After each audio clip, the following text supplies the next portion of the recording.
What is a retaining wall?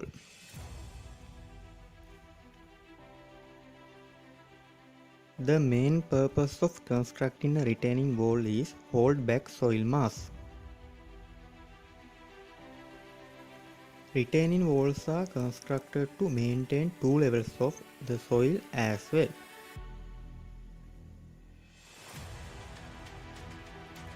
However, retaining walls can also be constructed for aesthetic landscaping purposes.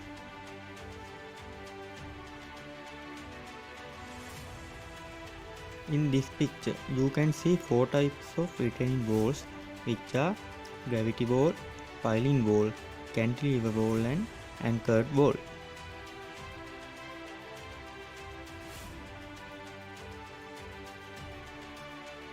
This is the formwork of a retaining wall.